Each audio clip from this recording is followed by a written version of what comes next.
آپ اپنے مخالف کس جماعت کو دیکھتے؟ اوپوننٹ کون ہے پاکستان پیپلز پارٹی کا سندھ میں؟ دیکھیں، صوبہ سندھ میں دو شہر بڑے جو تھے، سندھ کے کراچی اور حیدرآباد، وہ پیپلز پارٹی کے جو شہری علاقے تھے وہاں ہم کمزور رہے. لیکن اس مرتبہ حیدرآباد بھی ہم نے جیتا، کراچی بھی ہم نے جیتا.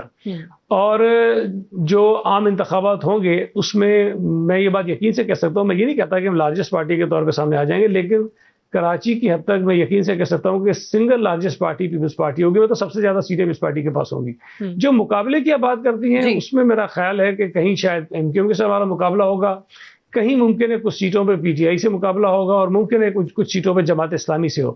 لیکن ان جماعتوں سے اگر آپ پوچھیں گے تو ان کا مقابلہ پیپلز پارٹی سے ہوگا. تو اس کا مطلب یہ کہ پیپلز پارٹی ہر سیٹ پر اوکے. بٹ ایک اور بڑی چیز اہم ہے جو پچھلے دنوں آئی ڈونٹ نو اس پہ کتنی کوئی پیش رفت ہوئی ہے، لیکن ایک رومر کہہ لیں، افواہ کہہ لیں، آپ کو پتہ پاکستان کی سیاست کا بڑا اہم حصہ ہوتا ہے، اور وہ اسلام آباد میں یہ ہے کہ جو واحد پی ٹی آئی کی اتحادی ہے اس وقت وہ جی ڈی اے، کہ جی ڈی اے کو کس طریقے سے پی ٹی آئی سے الگ کرنا ہے، یا جی ڈی آئی کی جو حمایت ہے سندھ کے اندر خاص طور سے اپنی طرف لانی ہے. تو شاید زرداری صاحب نے کہیں یہ کوئی فلوٹ کیا ہے آئیڈیا کہ جی ڈی اے سے بنا لیں. وزیر اعظم اور پیر پگاڑا صاحب کا بھی نام ہم سن رہے ہیں.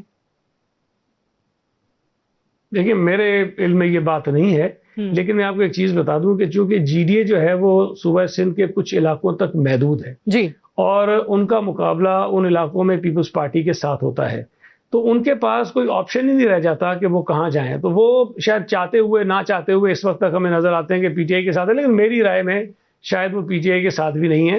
وہ اپنے سروائیول کی جنگ لڑ رہے ہیں. اور ابھی بھی آپ نے دیکھا ہوگا کہ شاید 2 دن پہلے ان کے جو ایک سٹنگ ایم این اے ہیں، ایک ایم پی اے ہیں، وہ پاکستان پیپلز پارٹی میں شامل ہوئے ہیں. اور شاید جو کچھ چند سیٹیں ان کے پاس تھیں اگلے الیکشن میں وہ سیٹیں بھی ان کے پاس نہیں ہوں گی. تو جی ڈی اے اپنے سروائیول کی لڑائی لڑ رہا ہے، کوشش کر رہا ہے کہ اپنے آپ کو کسی طرح زندہ رکھے. تو اب اس میں جو سہارا ان کو مل جائے گا اس سارے کو وہ لینے کی کوشش کریں گے. باقی میرا نہیں خیال کہ جی ڈی اے کی طرف سے کسی کا نام جو ہے وہ شاید پرائم منسٹر کے لیے آئے. لیکن بہرحال یہ بات آپ نے کہا کہ ریومرز کے طور پر میرے پاس اس کی کوئی اطلاع نہیں ہے، اور میں سمجھتا بھی نہیں کہ شاید ایسا ہو پائے گا. ٹھیک ہے، اوبویسلی افواہیں ہیں، وہ پاکستان کی سیاست میں چلتی رہتی ہیں.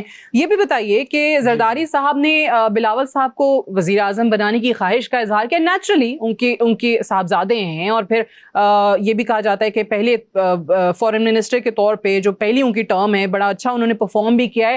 بٹ خود بلاول صاحب جو ہیں وہ شہباز شریف کو دوسری ٹرم میں دیکھنے کے خواہش مند ہیں. یہ کیوں؟ دیکھیں، جو بڑی سیاسی جماعتیں ہیں اس ملک کی، جب وہ انتخابات میں جاتی ہیں تو وہ اسی ٹارگٹ کے ساتھ جاتی ہیں کہ ان کا پرائم منسٹر الیکٹ ہوگا. اور اگر پیپلز پارٹی کی بات آپ کریں تو ظاہر ہے کہ پیپلز پارٹی میں اس وقت جو پرائم منسٹر کے کینڈیڈیٹ ہیں وہ چیئرمین بلال بھٹو زرداری صاحب ہیں. پی ایم ایل این میں میاں نواز شریف ہیں، شہباز شریف صاحب ہو سکتے ہیں، خان صاحب کی جماعت چاہتی ہوگی کہ وہ دوبارہ بن جائیں، اور بھی جماعتیں شاید یہ خواہش رکھتی ہوں گی. لیکن ظاہر ہے کہ پیپلز پارٹی کی یہ خواہش بھی ہے، میری بھی خواہش ہے، اور ورکر کی خواہش ہے کہ بلاول بھٹو زرداری صاحب جو ہے وزیر اعظم بنے. بلاول صاحب اپنے منہ سے جو میں نے سنا ہے، انہوں نے کہا کہ وہ یہ ان سے سوال ہوا تھا کسی ایک انٹرویو میں کہ اگر آپ پرائم منسٹر بن گئے تو حکومت کیسے ہوگی، تو انہوں نے کہا کہ وہ نیشنل گورنمنٹ ہوگی، یونٹی گورنمنٹ ہوگی، تمام جماعتوں کو ساتھ بنا کے ہم حکومت بنائیں گے. تو یہ بات انہوں نے کہی ہے، لیکن میں سمجھتا ہوں کہ شاید یہ ڈیپینڈ کرے گا کہ کس جماعت کی سیٹیں جو ہیں وہ قومی اسمبلی میں زیادہ آتی ہیں، اور مجھے یہ لگ رہا ہے کہ شاید پیپلز پارٹی کی سیٹیں زیادہ ہوں.